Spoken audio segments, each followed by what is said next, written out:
Impossible is one of those words that it's not too terribly hard to define. We use it fairly regularly, fairly comfortably. What is impossible these days? I don't know. To get the results to an election, that feels like it's a little bit impossible these days. To get to a world where we know how to live with the coronavirus, that feels impossible. Maybe religious unity feels impossible. Maybe, I don't know, what do you think is impossible? That UT winning another game feels impossible? We throw that word impossible around pretty easily and pretty frequently. We're pretty ready to use the word impossible to describe a situation and then feel like we don't have to touch it because, well, if it's impossible, I can't do anything anyway. You know, it's impossible to solve poverty, so why bother? Why bother? Impossible is a strange little word. Sometimes our sensibilities about what is possible and not possible come to inform our view of God rather than the other way around. I remember one time teaching a Bible class on the topic of forgiveness, and I worked through a lot of the scriptures. You know, I worked through the Lord's Prayer, forgive us as we forgive others. I worked through the parable of the unforgiving servant and all of these different texts and worked through all of that. And at the end of class, right as the bell rang, I remember that somebody raised a hand and said, if somebody killed my family, it would be impossible for me to forgive them. It was interesting to me in that moment the way that worked for a couple of reasons. One was that I felt in my heart kind of similarly. But two, it bothered me that my conception of what was possible or not was immediately controlling my willingness to listen to the scriptures that were right in front of me. That seemed like a real problem. If I say this is impossible, now I have permission to throw away the scripture. That doesn't feel right to me. Impossible is a funny word. You might even say it's an impossible kind of word. We use impossibility to decide what we will do or not do. If you have your Bibles handy, I'd love for you to look at Hebrews chapter 11. Hebrews 11 is going to walk you through some impossible things, and I want you to see them. Hebrews 11, verse 4 is where it starts. Hebrews 11:4 says that Abel, though dead, still speaks. I don't know about you, but that's not the sort of thing that I generally consider possible. I've been to an awful lot of funerals, and I have never had the casket pop open and John says, "Here I am." Although for my funeral, I do want to get a crank put on the side of it and then play Pop Goes the Weasel just to really get people worried about what's going to happen at the end. It's not possible for a dead person to speak. Verse 5 says that Enoch did not see death and that he, a broken, sinful, messed up human being, pleased God. I hope you sense a double impossibility in that verse. No one escapes death, and no one on their own merit pleases God. Verse 7 reminds us of the story of Noah. Noah built an ark in the world without rain. He participated in the judgment of all humanity, was the vehicle of salvation for 100% of the survivors on the planet. He filled a boat with 2 of every kind of unclean animal and 7 of every kind of clean animal, and he did it all without a taser or a DeWalt drill. Impossible. We're struggling to get a building built or a building remodeled, and Noah did that. Hebrews 11:11. Sarah gave birth to a child conceived after menopause. I didn't pay that much attention in biology class, but I'm thinking that's not how that works. I'm thinking that's impossible. And in one of the great insults of the Bible, Hebrews 12, verse 12, describes the baby's dad this way, quote, "as good as dead." I'm not entirely sure what the implications of that verse are, but it doesn't sound like a ringing endorsement of Abraham's virility. The birth of Isaac was impossible.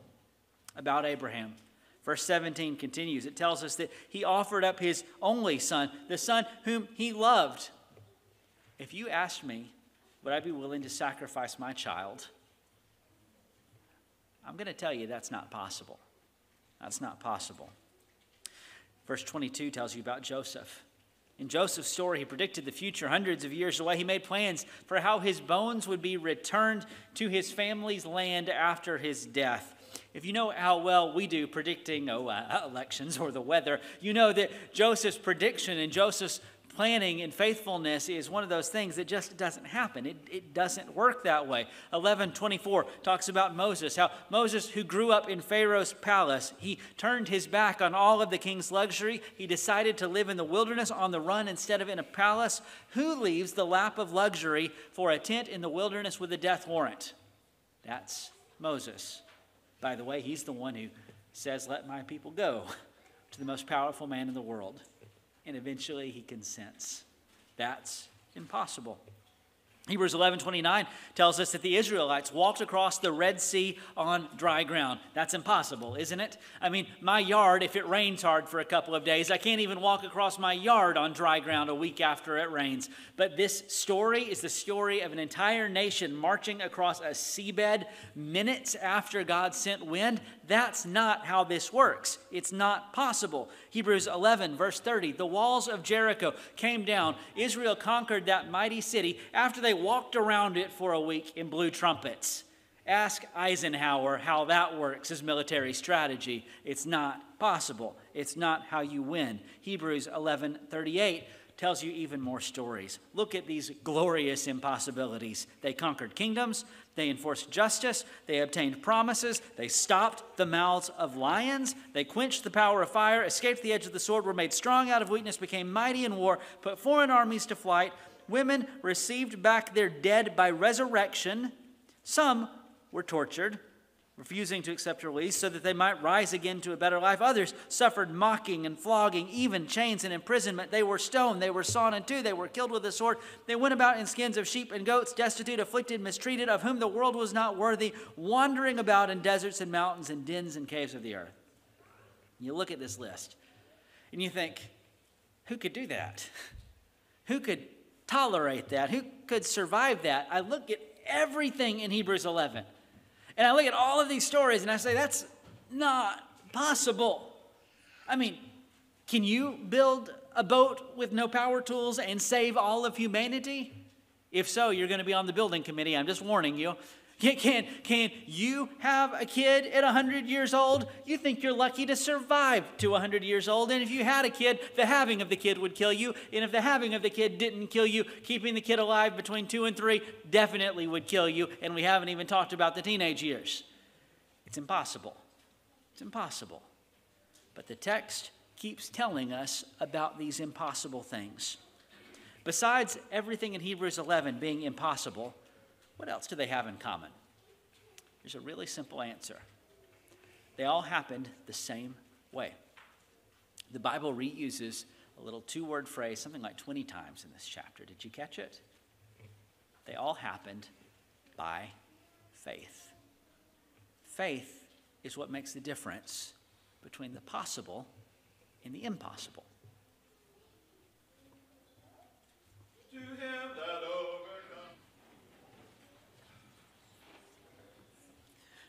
Can I say to a tree, go jump in the lake and expect it to happen? I mean, I've played disc golf an awful lot of times, and I've let a shot loose through the woods, and I've yelled at a lot of trees, and so far none of them have jumped out of the way.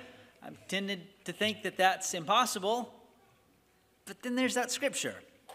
If you had faith like a grain of mustard seed, you could say to this mulberry tree, be uprooted and planted in the sea, and it would obey you. Maybe a tree isn't impressive enough, so let's try Matthew's Gospel's version of this story. Will a mountain pick itself up because you talk to it, march to another part of the country, and plant itself in a new location because you talk to it? My answer, in my experience in geography, geology, all of that stuff, I've never been on a trail run and said, I really wish this mountain weren't here. But what did Jesus say? Truly I say to you, if you have faith like a grain of, you see the text. Can you walk up to a tomb that has a dead guy in it? He's not half dead. He's all dead. In fact, he's so dead that all of your friends, when you ask them to open the cave, when you ask them to roll away the stone from the tomb door, when you ask them to go in, the first thing they tell you is, you know it's going to smell bad in there, right? If you speak to that cave, will somebody inside that cave stand up and leave? I'm inclined to say that's impossible. But tell that to our friend Lazarus in John chapter 11. Faith is the difference between impossible and possible. When the angel told Mary that she, the virgin, was pregnant with the Son of God and that her barren Aunt Elizabeth was already 6 months along, do you remember what the angel said? It's almost like he preempted what she was thinking. His words were, "Nothing will be impossible with God," Luke 1:37. I don't know if baby Jesus in utero remembered these words because it came up from his own mouth yet again later in his ministry. Do you remember that time when Jesus said that it was easier for a rich man to enter it was easier for a camel to pass through the eye of a needle than for a rich man to enter the kingdom of heaven. Do you remember that line? By the way, if you're kind of dense, a camel can't do that. It's impossible. No matter how many blenders you have, you're not going to get the camel to fit through the eye of the needle. And the disciples understood that because they looked at Jesus and said, who can be saved then? Here was Jesus' answer. What is impossible for man is possible with God. I think it'd be good if we learned to banish impossible from our vocabulary. Improbable might be a better way, but there's not a lot of room for impossible in the Christian vocabulary. But it's not impossible that Hebrews is calling our attention to. Hebrews has asked us in every chapter and every verse to look to the same place. Jeff Koons is watching online right now and he's screaming at his television. It's telling us to look at Jesus. Because when we look at Jesus, the other things start to melt away. It would be good for us to work on our belief. From a purely secular standpoint, the way we think and the way we believe is incredibly important. I don't know if you know the story of this guy, George Dantzig. George was a doctoral student at UC Berkeley in 1939. He overslept one day for a graduate statistics class. When he got to the classroom, he saw 2 equations written on the blackboard, and he scribbled them down in his notes because he assumed they were part of that night's homework. 3 days later, he came to the professor's office, and he turned in this work that he'd completed, and he apologized. He said, "I'm sorry, this took me too long. These problems just were a lot harder than what you normally give to us." And the professor put them in the stack on the table and kind of ignored him. You know, they went in that stack where papers go to die in the professor's office. And he thought nothing else of it until 6 weeks later, Saturday morning at 8 o'clock, the professor knocked on Dantzig's door with those papers in his hand and said, "Do you know what you've done?" These were 2 unsolved theorems in statistics that we believed to be unsolvable. You solved them. George said, "I thought they were harder than average." Because nobody told him that he couldn't. He did. Because impossible wasn't part of the equation, possible was. If you don't want the nerd version of the story, I can give you the jock version of the story. For centuries, the 4-minute mile was the holy grail of runners. The ancient Greeks tried to beat it. They tried everything to beat this trick. They fed runners tiger's milk with the hopes that somehow the tiger's milk would give the runner the speed that the tiger had. When that didn't work, they moved on to something that sounds more like my idea. They let wild animals chase the runners to see if that would give them some sort of speed boost. It helped, but even then, the 4-minute barrier was unbreakable to them. But one day in 1954, Roger Bannister broke that 4-minute mile mark, and he proved that it wasn't impossible. Prior to this, people believed that human physiology just wouldn't allow it. Our bones weren't strong enough, our muscles, we had too much air resistance, we didn't have big enough lungs or strong enough hearts, and they believed that it could not be done until it was. Since 1954, more than 1,500 people have broken the 4-minute mile mark. In fact, good high school runners occasionally beat the 4-minute mile mark. The record now is 3 minutes and 43 seconds. 4 minutes turned out to be possible after all.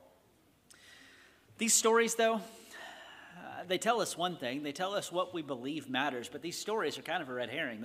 They miss the point of Hebrews 11. See, these stories were people who just believed a thing. They were stories about optimism and mindset. But when Hebrews 11 says that these impossible things were accomplished by faith, what it's saying is not, well, Abraham really believed that he could have a kid when he was old. That was not, he did not believe that he could have a kid. That's actually kind of the point of the story. How did Abraham have a kid as an old man? By the power of, where's Jeffrey? Of God, of Jesus. That's what by faith means. These things were accomplished not by wishful thinking, and not by optimism, but the impossible can be possible only in the power of God. Can I show you what I think the coolest part of Hebrews 11 is? All of those people and all of those stories, Moses and David and Elijah and all of those stories, there's something that you might have missed. It's Hebrews 11, verse 39. Here's what the text says. All these, though commended through their faith, did not receive what was promised. Wait a minute. These guys, Faith Hall of Fame guys, Abel, Enoch, Abraham, Isaac, Joseph, Moses, that whole list of our Old Testament superheroes, these guys didn't have everything. And look what they did. Look what their lives were like. Look how incredible their stories are. But Hebrews says, these guys, they didn't have, look at the very next verse, what you and I have. Since God had provided something better for us, that apart from us, they should not be made perfect. You and I have a better standing than Abraham. And look what happened in Abraham's life. You and I have a better standing than Noah, better standing than Elijah. And look where they were. The Bible is clear. You and I are in a better place than them. I'm saying this like 5 times because I don't think that you hear it. You and I are so excited. Man, if only I could be like Abraham. But what this text says is Abraham was thinking, man, if only I could have what they have. Do you remember the Mount of Transfiguration when Jesus is transfigured and Moses and Elijah show up and Peter is all excited and he says, it was good that we're here. Let's build some tents. Let's all hang out for a really long time. If I read Hebrews 11 right, wasn't Peter who was excited to meet Moses and Elijah. It was Moses and Elijah who would have been excited to meet Peter because Peter had been with Jesus. Listen to this text. Listen to this idea. Because of where you and I stand with Jesus, we have an incredible standing in faith. Noah would look at you and say, tell me what it's like to be the living temple of the Spirit of God. I want to know because that's an incredible place to stand. David, the man after God's own heart, would look at you in this church today and say, what's it like to have God take your heart of flesh and give you his heart? Because that's where you and I stand. That's where we stand in faith and by faith. A lot of people hear the word faith and think a couple of things that aren't true. They think it's just kind of a belief in self. That's not Bible faith. Sometimes people think it's sort of a sentimental, sappy feeling of, faith, hope, love, live, laugh, love, some sign you put over the fireplace or something like that. That's nice, but that's not the Hebrews 11 thing. Sometimes people even think faith is basically answering yes to the question of, is there a God? It's not faith either. That's just agreement. That's a different thing. But faith is the power of God working in the lives of those who trust him. That's faith. What do you do with this? Chapter 12, verse 1 tells us. It starts with a therefore. You remember when you say therefore, you'll see what it's there for. Therefore, since we are surrounded by so great a cloud of witnesses, all of these people, all of these stories, let us, there's another let us passage, let us also lay aside every weight and sin which clings so closely. Let us run with endurance the race that is set before us, looking to Jesus, the founder and perfecter of our faith, who for the joy that was set before him endured the cross, despised the shame, and is seated at the right hand of the throne of God. The text says, if you let me boil it down to this, is drop everything that gets in the way of Jesus and live only on the power of Jesus. The devil tempts us to do the exact opposite.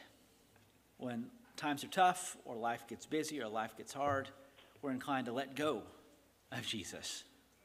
But that's the moment we need to double down on him the most. Trust Jesus. By faith, Abraham did this. By faith, Noah did this. It wasn't about Abraham. It was about God. It wasn't about Noah. It was about God. It wasn't about David. It was about God. If you want a life like theirs, it can't be about you. It has to be about him. What does it mean to trust Jesus? Well, it means that if Jesus tells you to do something, you'll do it because you know that he's smarter than you, and you know that he's better than you, and you trust him.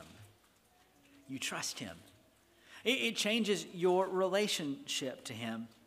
If Jesus tells you to walk down this road and you think, Jesus, that road looks impossible. I know, son, but I told you to come down it. I trust you. I trust you. Even if nobody else is going the direction that Jesus calls you, you trust him. You trust him.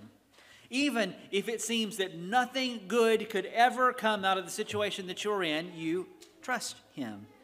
By the way, I think that's what baptism is all about. Isn't it kind of funny that the entrance into Christianity, the entrance into faith, is this ritual whereby you have someone pretend to drown you and simulate your death so that you can experience resurrection? What kind of an idea is that? Trust him. Trust him. Too often, we have let our perception of what is possible or what is plausible or what is likely determine our course of action. Or we've said, I think this thing will work. I don't think that thing will work, so I'm going to do this thing. One of the bedrock ideas of Christianity is I'm not paying as much attention to what I think is possible or what I think is right. I'm paying attention to him because he defines what's possible, not me. Here's where I'll close today. I don't know how your faith is doing today. Maybe you are on a mountaintop. Maybe you are in a dry spot. Maybe the election has you concerned. Maybe the election has you happy. I don't know which one you are, where you're going. Maybe you have been so busy. Maybe you haven't been busy enough. Maybe uncertainty and distractions. Maybe grief. Maybe caring for someone. Whatever it is, they have a way of weighing down on us. Hebrews says, cast that stuff off. Don't pay so much attention to you. Pay attention to Jesus. Did you catch what it called him? The author and perfecter of our faith. He's the one who starts it. He's the one who finishes us. Sometimes a sermon on faith kind of, if I'm not careful, will miss the point. I will talk about faith in such a way that makes it sound like the whole lesson is on you. If you have enough, if you have the right kind, if you do the right sort of faithy things, you have the right... But that misses the point. You remember that when Jesus talked about faith, the quantities that he talked about were mustard size quantities. It doesn't take a lot of trust if it's actual trust, if you are willing to listen and to obey. The answer is, we're not the answer. He is. So don't walk by sight. Walk by faith. By faith are two words that will change your life forever. Let's stand and sing an invitation song.